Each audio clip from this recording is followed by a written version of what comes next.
It's mod time, and today we got some new and updated mods to take a look at again for Farming Simulator 25, almost 2 weeks in a row. We've got mods every day. In total, 10 mods released, all platforms, 8 new and 1 update, and PC and Mac players got 1 new. We did get a new map today, as well as a tractor and some TLX attachments. Very cool day. Check your timestamps and let's jump right in. Starting off today, we have a new map for all platforms. This is the Alps. It's basically Erlengrad from FS19 and 22. However, a couple things have been changed around. Most everything's in the same place. We have some new decorations, things like that. The animal dealer can now be entered, which is pretty sweet. We'll take a look at that in a second. And then we get to see our main farm, which is a little further back than normal. This is the road right here that it used to go into the farm. However, now the farm's kind of been pushed back a little bit and we have a whole new area. So looking at this area here, you wouldn't even think that this was the same farm from Erlengrad because it's really not. They've used some of the same or similar buildings, which is nice. But now we have multiple different animal pens on here, which is very cool. New sheds, silos, stuff like that. Pretty neat. Definitely been reimagined, and I like this version more, I think. As far as the main town, I don't remember exactly how this looked, but this does look pretty similar, and it does look like the shop area is either the same or very, very similar as well. Now, we did mention that the animal dealer is enterable now, which is very, very cool. If I can get down. How do I get off this building? There we go. So here we go. We come in here, and boom. Open that up and we have a brand new area. This is super brand new. Look at this. This is awesome. You got your chickens, little baby piggies, horses, and cattle. Very cool. This is where you're going to be buying all of your animals right here. We do have a pretty cool little area there. Collectible cheeses. There's your first piece of collectible cheese. Can't get in there, but we do have a couple other doors here as well. One on each side, which can be opened up. You can drive in here, I guess, but you need a smaller vehicle. I think these are mostly for opening up like that. It does look cool. Let the air flow as well. As far as specifics go, we've got 31 purchasable fields, not to mention all of the grassland areas all spread out around. So you've got a lot of those little spots. These are pretty cool. Pretty neat indeed. As far as everything else goes, so this is really all you get a new farmer. You get a field there, and we have our main farm right smack dab here in the middle. So you could see that farmland that we could purchase there. Now that is farmland 50. It can be sold. So I guess you would have to delete everything off there first, but can be sold. As far as prices go, $191,000, $251 there.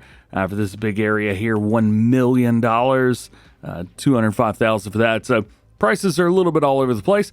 Not a bad thing. Here is your crop calendar, just so you can kind of get an idea of what things are going to be like whenever you get in.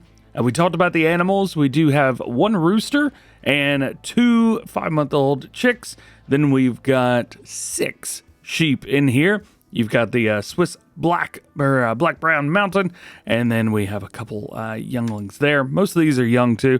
We do have 1 horse, and that is it. Here's your contract section. Looks like we've got some custom names and some custom icons for these. That's pretty cool.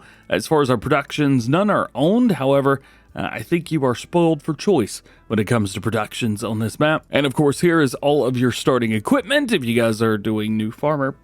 We do have some really great equipment to start off with. It is kind of Fendt central. I like that they've kept the branding very, very tight. I don't normally talk about map sizes, but I did want to let you guys know the map is currently 1.1 gigabytes just by itself. So if you're on console, this one's going to take up some space. And if you're curious, there are 2 required mods. Both are from the map creator, and I think we probably could have gotten away without these because these are pieces of equipment, not placeables. Now we're going to jump over to some vehicles, and we've got my favorite Massey Ferguson of all time, the 8700S. This bad boy's got engine options from 270 all the way up to 400 horsepower, all with a variable transmission. We have every single wheel brand in here with some big old duals if you need them.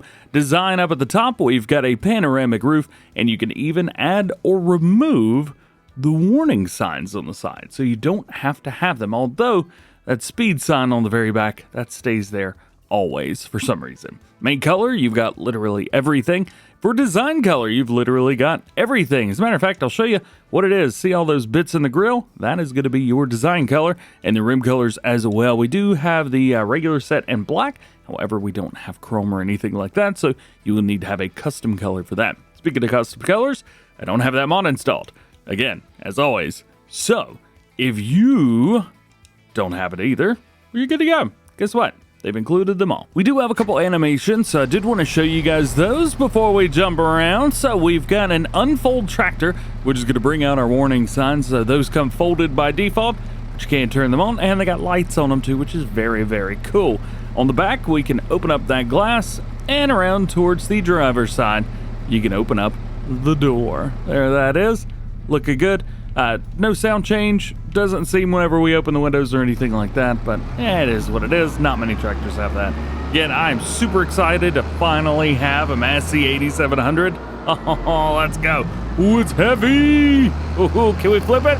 Flip it, baby. You know you want to go. It's not flipping. Can't do it. Yay. Also, if it matters, the mod creators also got a Massey 7700S, which is a really great pairing with it. Just wanted to let you guys know. Next up, we got the John Deere Gator TH 6x4 from Sluices Modding. This actually comes in a pack with a lot of different things. We've also got a few things with some Unreal capacities, which is pretty cool. There's also 2 blades. We'll talk about those. You can probably guess one's for snow and one's for leveling, but just wanted to let you know anyway, in case you're like, hey, why are there 2? That's why. Now, customization on here, we've got some pretty cool stuff, and we're going to start with the wheel setup. So the tires and the wheels are completely separate, although they are in the same configuration set. So we have a standard set, but we could change up the rim. These look epic, by the way. Then you could do the tire with large claws. Again, 2 different rims, and we have the medium claw tire, which I think may be one of the more popular ones. Although the tire with small claws does look pretty good too. And then we're back to standard again. Now we get into fenders, and we start off with this piece. It's got a little black extension there on the side. The first option, which is center fenders, is literally just to remove that. Then we go with the fenders of removing the rear section, and then everything goes back on. Now I said this could be painted because if we go down and we click on the first design color, that changes that. I don't know why, but it just kind of is what it is. So if you're curious, that's what's going on there. Below the fender option, we have cabin carpet. This is basically just going to add a rubber mat down, not really carpet as much. Bumpers, got some pretty cool looking stuff here. So we have a standard set, we have the extension that runs along the side, or nothing. Cabin options, you can throw a windshield on. Rear cabin support, which is the one I probably would go with.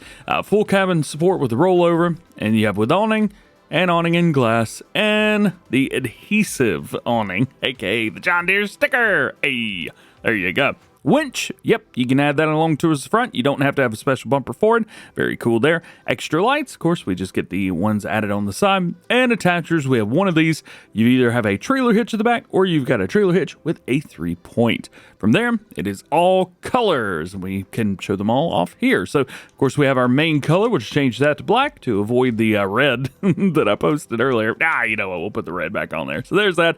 Your second design is going to be seats. So you can change those up, make them blue. And then lastly, rim colors are rim colors at the end of the day. We'll make them lime green.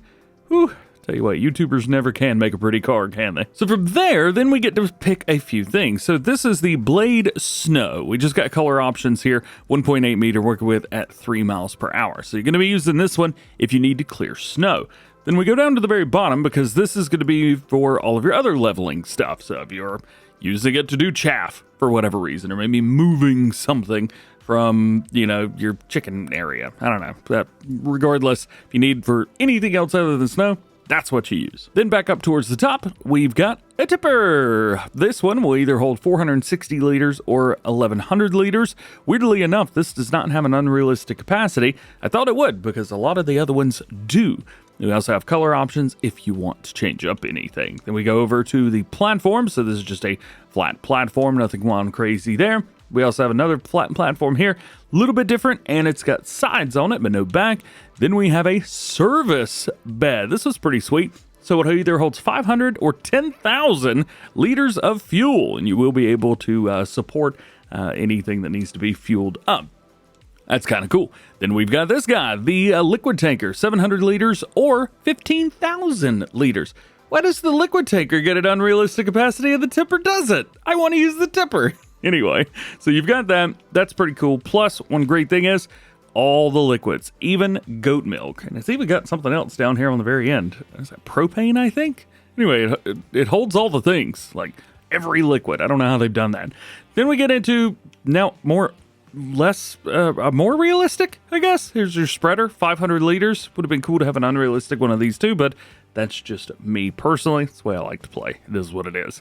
With this one, you could do fertilizer or lime. Then we've got one dedicated just for salt. It's exactly the same, just does salt instead. And then we get down to that blast blade. And that is it. That's everything. If you're unfamiliar with how stuff like this works, well, the attachments are pretty easy. With the rear one, you just kind of back over it. Everything disappears. Good to go. And then for the front, you just pull up to it and grab a hold. And, well, that's kind of it. Obviously, with something like this, there are no animations, so there's nothing to worry about there, and everything works perfectly fine. By the way, the blade won't go down any further than what is level with the vehicle, so you don't have to even think about it. This is a pretty neat little setup here, though. That's kind of cool. Oh, yeah, and as far as specs go, 23 horsepower, variable transmission, 20 liters of fuel, 32 miles an hour max speed, 1.7 tons, and 1.6 tons on the winch. Now we get into tools, and we have the TLX front bumpers pack. Now, 82 also released their rear fenders pack today as well. It's a separate mod, so you don't have to have both. One thing to note, though, they require the TLX Phoenix semi-truck. It is a required mod. Other modders are allowed to use these as attachments for their vehicles, so there is that. I don't know how to do that, but modders, I'm sure, could figure that out. However, just note, the Phoenix semi-truck is a required mod for these. Now, how does it work? Well, these come in a box, and what we're going to do is we're going to take off the transport cover, and we can actually see what's going on in there now. And what you can do is basically start adding things on. This is the Aussie bumper, so we're going to get themes and features that are more associated with Australian bumpers. These modern lights with the turn signals in them are pretty cool, so you can check those out. And then you've also got chicken lights around towards the bottom with different colors. And you're going to see the exact same thing through all of these as well.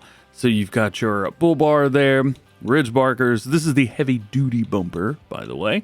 You throw on some extra lights, always very cool. Chicken lights around it, mud guards, transport cover, again, on and off. Now, transport cover just shows whenever you purchase it, so you can put it away. You can also pick up these with a forklift, stuff like that.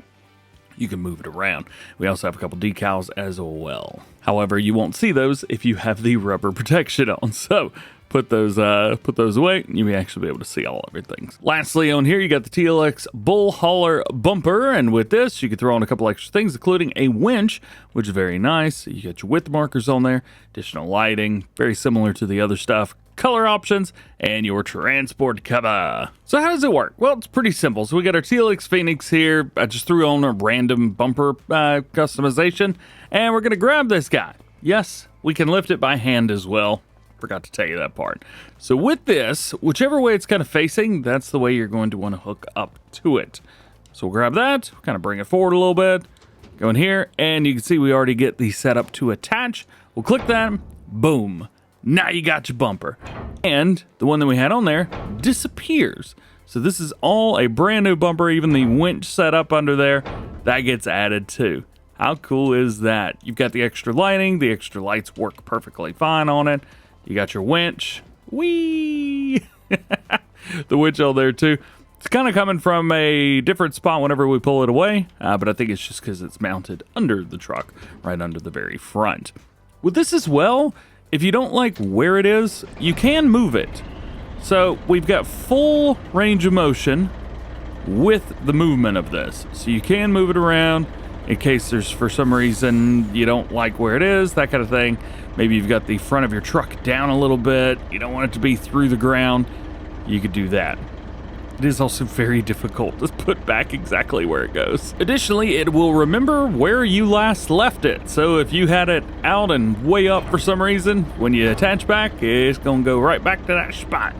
So be aware of it. However, I will say this too. As far as I can tell, all the bumpers that I've added to this truck have all been in the perfect spot right away. The movement, things like that's really going to be for other trucks when they start implementing these. If modders decide to add them to their own vehicles and trucks, there you go. And just so you know, you're not going to be mounting this to any of your other trucks in the game or anything like that. It uses a different connection than your normal like trailer hitch connection that would normally be in there. So this is only going to be working, at least right now, with 82's Phoenix. Now we get the TLX rear fender pack. This is actually the one that is shown first on the mod hub, but I figured we start at the front of the truck and work our way back. This is a full pack, so it doesn't have 3. We've got 7 different ones in here. So you've got your full fenders, basically whatever it looks like, that's what you're going to be hooking up to. So like these, for example, we got our nice big rounded fenders on here.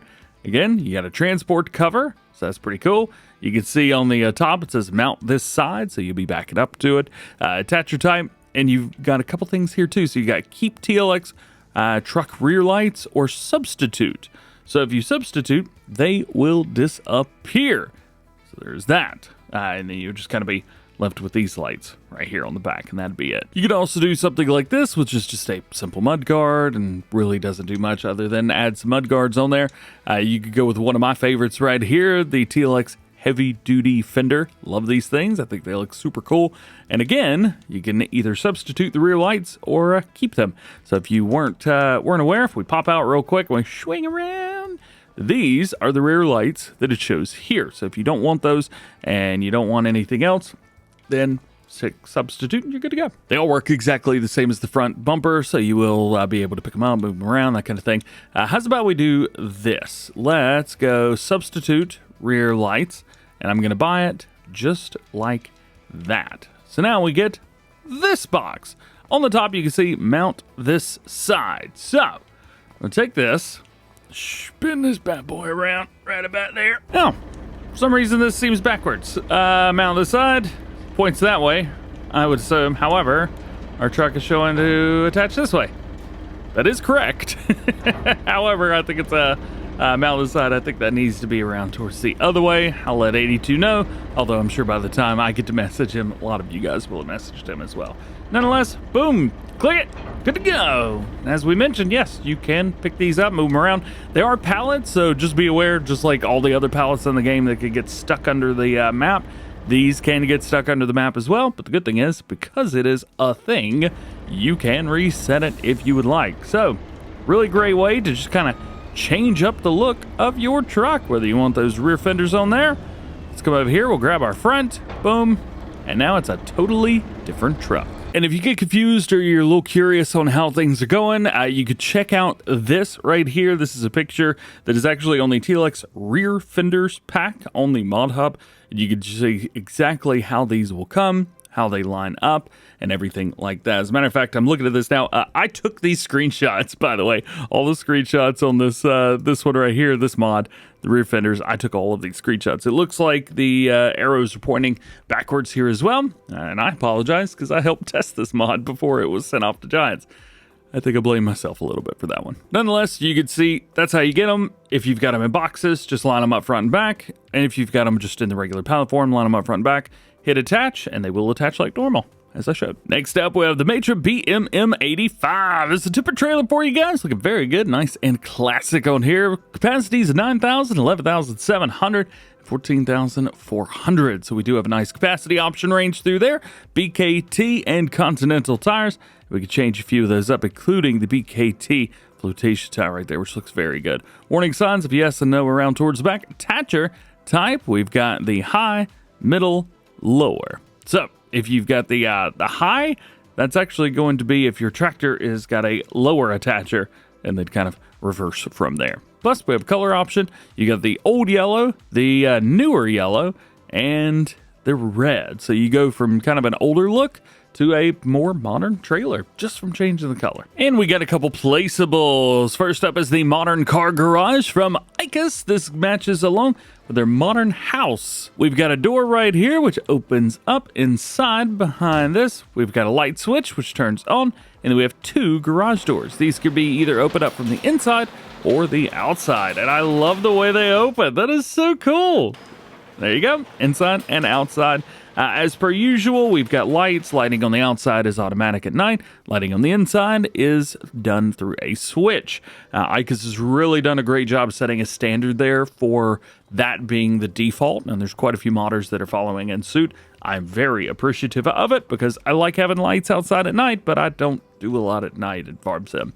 But it's helpful. 15,000 gets you this bad boy, and it does have either dark gray or white walls. I know with the house that we showed off, it was not available in gray for some reason. There were plenty of players saying they had the gray option, but I guess confirmed that it wasn't actually gray. So, that is very, very cool. Wonder what these two look like beside each other. I'm gonna have to jump out and download that mod again real quick. There we go. Decided to put both of these together after I went and downloaded the house again. And, yeah, just kind of set them up. So I've got it in two different ways because some people like one side facing. Like, this is obviously the better looking side, and this is technically the front door, I guess. So this is what it would look like. That is your window into the side of the house. If you put them together, I mean, you can make it look like one big old house, as we've done here. This one is beside the master bedroom. Yeah, master bedroom right there. I tried to get it close-ish. I think I got it just about the same. Yeah, the wall's kind of coming through there, but it is what it is. They don't have to go beside each other, but they do match. So if you wanted to use one, use the other. They both look great together. And if you're curious, here's what the backside looks like if you decide to use it like that. And here's what it looks like here. I think this setup right here, this is my favorite one. No matter what you do, I like where it's facing kind of turned around the other way at the other end of the master. And lastly, we have the Polish pasture for little baby cows. That one knows what's up right there. 21 cows can be held in the default configuration. However, you can expand the fencing, so you can make it however you want. And you can even paint down your grass inside. They are ornery today. Man, oh man. It is what it is, I guess. So, taking a look at that, we can open that up. Here's your animal queue there. Food and straw around towards the inside. Milk over here. And then we've got your slurry over here. As far as all of our specs go, we have 25,000 liters of food, 18,000 liters of milk, 20 of straw, and 40 of slurry. I will say this too, over the past almost a year when I've shown off animal pens, I've said, why doesn't it show the milk for the cows? It only shows the milk for the cows once you put cows inside. I'm an idiot. Anyway, just wanted to own up to that one. It'll also do manure as well, but you will have to put down your own manure pit beside it. We do have one update today for all platforms. It is the map Rottumer Island. It'll be version 1.2.1. No new save game is required for the changes. They've added the missing paintable textures plus some extra, fixed the LODs for certain tree types, added stubble destruction for grain crops, and added spring wheat and barley. And your last mod today, new one for PC and Mac players, we have Real Windpump. But this is from the same modder that brought us the rainwater and snow harvesting mod earlier in the week, and it works exactly the same. However, it incorporates wind into the category. So this can be found in containers, and whenever you put it down, you're going to have this guy, and you get a water tank right here, where there's nothing in there currently. What happens is the wind pump operation is simulated. So tank is empty now, and when the wind picks up or the wind is faster, it will fill it up, well, faster. So, pulls the water out and puts it in there. You get it? Well, when it rains, it also puts water in there. When it snows, water goes in there too, but at sub-zero temperatures, it quits working because it freezes over, which is pretty wild. And it just won't do anything. At above zero temperatures, snow and ice begin to gradually melt, transforming back into water. Snow transformation into water, ratio 4:1, so 4 liters of snow equals 1 liter of water. You can see the water, ice, and snow levels in the water tank, so you never have to worry. You got a wind pump action on there, and add a loading point for AI as well, so AI can use this to get water. Costs you $10,000. It's pretty sweet. Oh, and capacity, 6,300 liters. And that is it. Thank you so much for watching. Thank you for hanging out with me today. Hope you enjoyed this one. Drop a like if you did. Get subscribed if you do enjoy the DjGoHam fam. Double check your notifications. That way you never miss videos like this. Hope you have an awesome day. We'll see you in the next one.